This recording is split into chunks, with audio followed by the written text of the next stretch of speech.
दोस्तों, आजकल की इस भाग दौड़ की दुनिया में हम अपने मन को शांत नहीं कर पाते। हर समय हमारा मन कहीं ना कहीं भटकता रहता है। हमारे मन में तमाम तरह के विचार आते और जाते रहते हैं जो हमें परेशान करते रहते हैं। ना तो हमें चैन से नींद आती है और ना ही हम सुख शांति से रह पाते हैं। हमारा मन हर समय अशांत रहता है, जिसकी वजह से हम अपने कार्य पर भी ध्यान नहीं दे पाते, जिसकी वजह से हमें कई मुसीबतों का सामना करना पड़ता है। अशांत मन की वजह से हम अपनी जिंदगी को भी सही तरीके से जी नहीं पाते। चिंता और बेचैनी हर पल हमें सताती रहती है। कहते हैं कि अगर आपका मन शांत हो गया, यानी कि आप अपने मन को शांत करना सीख गए, तो आप दुनिया की हर एक वस्तु पर विजय पा लेंगे। मन के शांत होते ही आपको असीम सुख शांति का अनुभव होगा। आज की इस वीडियो में हम यही जानेंगे कि हम अपने मन को शांत कैसे करें। दोस्तों, एक बार की बात है, एक गांव में एक गरीब आदमी रहता था। वह हर रोज नजदीक के बौद्ध मंदिर में जाकर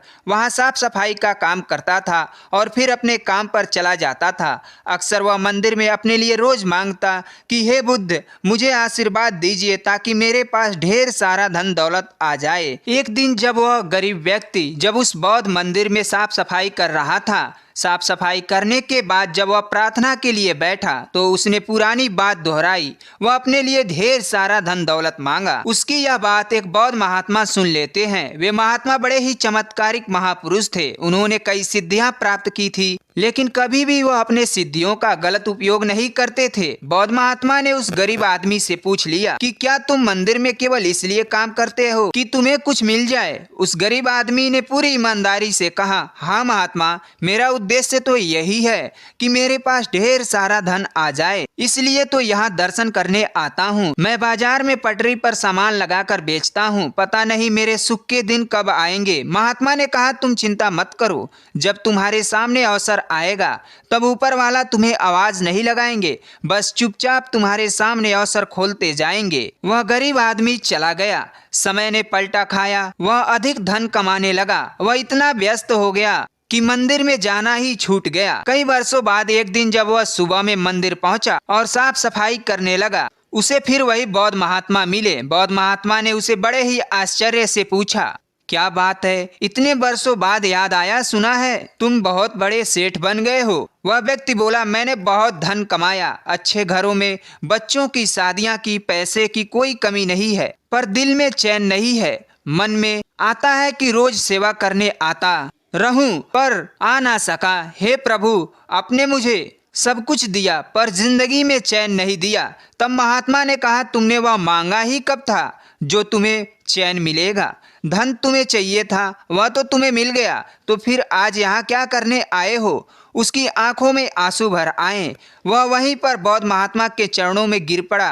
अब कुछ मांगने के लिए सेवा नहीं करूंगा, बस मन को शांति मिल जाए। बौद्ध महात्मा ने कहा, पहले यह तय करो कि कुछ मांगने के लिए मंदिर की सेवा नहीं करोगे, बस मन की शांति के लिए ही यहाँ आओगे। महात्मा ने कहा, हम तुम्हें ऐसे 10 सूत्र बताएंगे, अगर तुम उन 10 सूत्रों को समझ लोगे तो तुम्हारे जिंदगी में सुख शांति आ जाएगी। लेकिन तुम हमारे उन 10 बातों को सुनने के लिए तैयार हो तो ही मैं बताऊंगा। सेठ ने कहा, जी महात्मा, मैं तैयार हूँ, मैं सारी बातें ध्यान से सुनूंगा, क्योंकि अब मैं दुनिया से ठोकर खाकर लौट आया हूँ। अब मुझे चिंता नहीं, अब मुझे शांति चाहिए। कृपया आप मुझे वह 10 सूत्र बताने का कष्ट करें। महात्मा ने कहा, मन को शांत करने के लिए पहला सूत्र है, किसी के काम में तब तक दखल ना दें जब तक कि आपसे पूछा ना जाए। महात्मा ने कहा, कई बार ये देखने को मिलता है, कुछ लोग बिना राय मांगे अपनी राय देने लगते हैं और दूसरे के कामों में दखल अंदाजी करने लगते हैं, जिससे कई बार होता यह है कि सामने वाले की बातें उसको अच्छी नहीं लगती। जब तक आपसे बोला ना जाए तब तक आप किसी के काम में दखल अंदाजी ना दें। अगर आप हर जगह इधर उधर की फालतू की बातों में रहेंगे तो दूसरों के कामों में टांग अड़ाते रहेंगे, तो आप तमाम तरह के विचारों में उलझे रहेंगे जो आपके मन को हमेशा अशांत करता रहेगा। महात्मा ने कहा, मन को शांत करने के लिए दूसरा सूत्र है, माफ करना और कुछ बातों को भूलना सीखो। कई बार कुछ लोगों को देखा जाता है कि कोई बात उनके मन में बैठ गई तो वे उस बात पर बार बार विचार करते हैं। यह क्यों हो गया, वह कैसे हो गया, यह मेरे ही साथ ऐसा कैसे हुआ, उसने मेरे साथ ऐसा किया। ये सब विचार उसके मन में चलते रहते हैं, जो कि उनके दिमाग को बार बार अशांत कर देता है।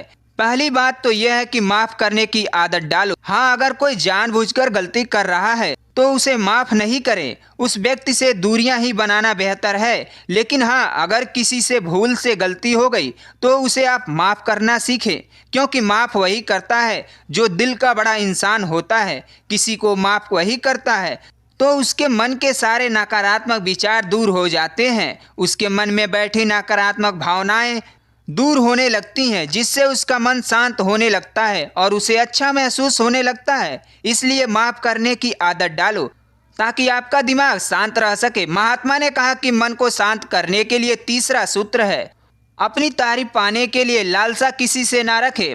महात्मा ने उस सेठ से कहा, सेठ, कई बार होता है कि लोग तारीफ पाने के चक्कर में इधर उधर का काम करते रहते हैं, जैसे बड़े लोगों के साथ उठना बैठना, उनकी जी हजूरी करना। उन्हें ऐसा लगता है कि उन्हें जी हजूरी करेंगे, बड़े लोगों के साथ रहेंगे तो वह महान बन जाएंगे, अर्थात उनकी एक अलग पहचान होगी समाज में।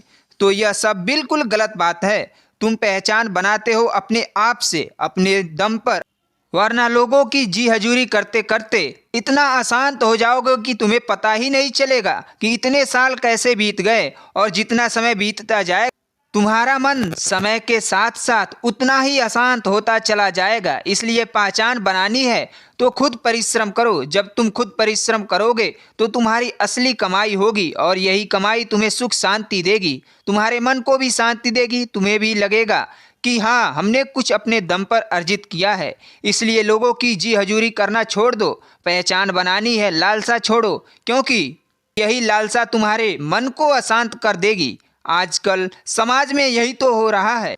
कोई कहता है कि मेरा राजा के सेनापति से परिचय है, तो कोई कहता है कि मेरा दोस्त ही सेनापति है। यह सब जताकर हम अपने आप को बड़ा साबित करने में लगे हुए हैं, अर्थात हम खुद को छोटा महसूस कर रहे हैं। तभी हम खुद को बड़ा बनने के लिए बड़े लोगों से अपना परिचय बनाने में लगे रहते हैं। महात्मा ने कहा, सेठ, तुम्हें यह सब छोड़ना होगा। अगर तुम यह सब छोड़ देते हो तो तुम्हारे मन को अति शांति अवश्य मिल जाएगी। महात्मा ने आगे कहा कि मन को शांत करने के लिए चौथा सूत्र है, जलन की भावना से बचे। कुछ लोगों का स्वभाव यह होता है कि वह छोटी छोटी बातों पर एक दूसरे से नफरत करने लगते हैं। उन्हें लगता है कि ये चीज़ हमारे पास होनी चाहिए, दूसरे के पास कैसे हो गई। कुछ लोगों को लगता है कि ज़िंदगी में सिर्फ वही आगे बढ़े, जब कोई दूसरा उनसे आगे बढ़ता है तो उन्हें जलन होने लगती है और यही जलन की भावना उनके दिमाग को बार बार अशांत करती रहती है। अगर आप दूसरों के विकास में खुश रहेंगे तो आपका मन शांत रहेगा और आप भी अपनी ज़िंदगी में आगे बढ़ने लगेंगे। महात्मा ने सेठ से कहा, सेठ, कभी आजमा कर देखना, जब कोई तुम्हारा पड़ोसी या कोई तुमसे आगे बढ़ रहा हो या अपनी ज़िंदगी में विकास कर रहा हो तो तुम उसकी खुशी में शामिल होना, तुम्हें भी बहुत अच्छा लगेगा। आजकल तो हर कोई एक दूसरे से जलन की भावना रख रहा है, जो कि उसके मन का अशांत होने का सबसे बड़ा कारण है।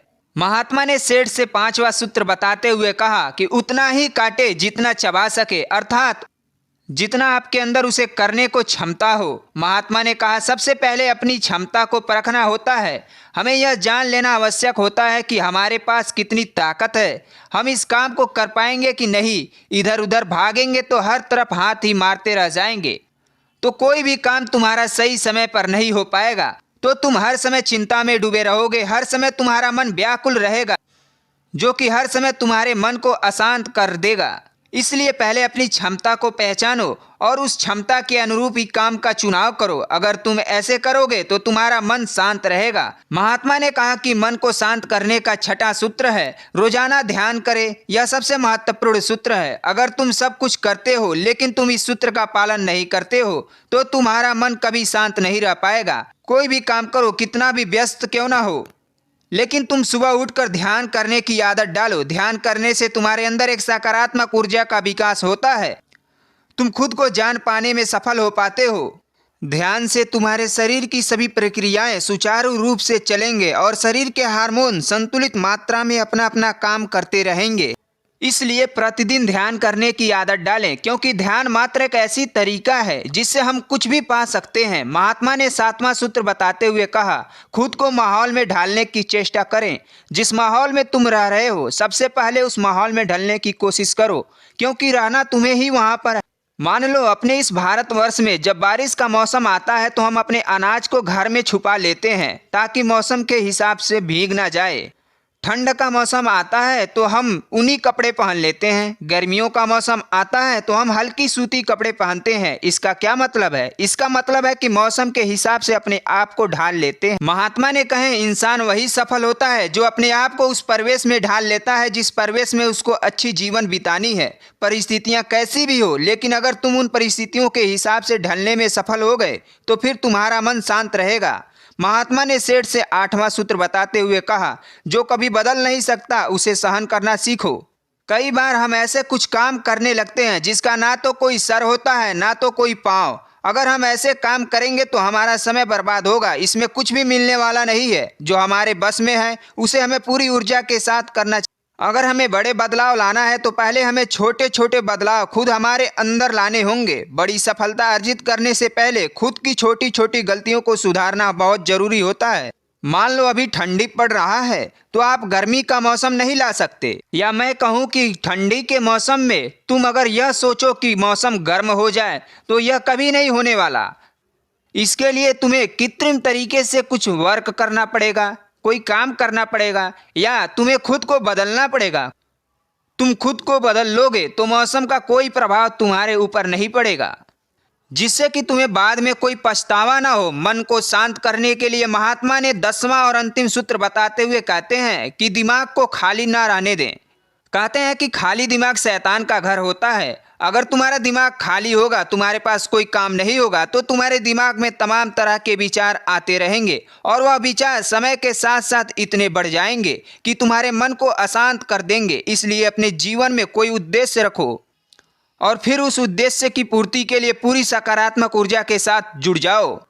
जिसके जीवन में कोई उद्देश्य नहीं रहता है या वह अपने उद्देश्य को सही से पालन नहीं कर तो उसके दिमाग में तमाम तरह के फालतू के विचार पनपते रहते हैं, जिससे उसका मन अशांत होता जाता है। महात्मा ने बात पूरी करने के बाद सेठ से कहते हैं, सेठ इन बातों को अपनी जिंदगी में अनुसरण करोगे तो तुम्हारा दिमाग कहीं इधर उधर भटकेगा नहीं, तुम्हारा दिमाग हमेशा शांत रहेगा। जब तुम्हारा दिमाग शांत रहेगा तो तुम सकारात्मक ऊर्जा से भरे रहोगे। इतना कहकर वे महात्मा मौन हो गए। सेठ इतने साल से मंदिर आ रहा था, पर उसे आज जो मिला वह शायद इतने सालों से कभी नहीं मिला था। उसके चेहरे पर एक शांति दिखाई दे रही थी। वह महात्मा को दंडवत प्रणाम करता है और अपने घर को आ जाता है। तो दोस्तों, उम्मीद है कि इस वीडियो से आपको बहुत कुछ सीखने को मिला होगा। अगर आप पहली बार हमसे जुड़ रहे हैं तो चैनल को सब्सक्राइब करके बेल आइकन प्रेस कर लें ताकि आने वाली सबसे पहली वीडियो आपके पास पहुंचे।